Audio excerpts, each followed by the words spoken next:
We first looked at over a decade's worth of data from corrections. The data showed that the proportion of those experiencing homelessness and entering the correctional system in the last 15 years has increased.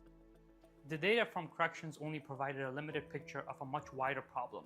In order to get a better understanding of the issue, we decided to conduct in-depth interviews and surveys of people with lived experience and frontline service providers across Ontario. What our research found was that justice involvement was the leading cause of housing loss amongst people who participated in the study.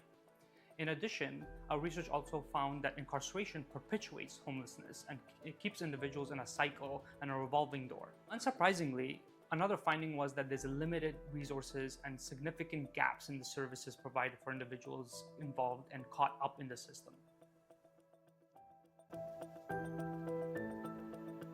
Well, one of the key areas is that we need dedicated services and supports to justice-involved people. Particularly when it comes to housing, justice-involved people have unique barriers, so we need a tailored response. Dedicated housing for justice-involved people that's low barrier, that connects them with services and supports, can make sure they have shelter and the services to meet their needs.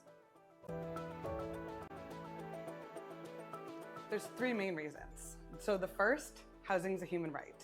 We have a federal government act that requires us to ensure we're housing those who are most vulnerable, those in greatest need. And this population of justice-involved people are some of the most vulnerable people in our communities and in greatest need because of the barriers they face. Secondly, you can't really do anything without having housing. So if we're looking at reintegration, ensuring people have a smooth transition, reintegrate back into community, unless we're providing people housing or ensuring people are housed, that's not going to be successful. So the third reason is that it makes financial sense. So it is costly to have people fall back on things like emergency services and to have people incarcerated.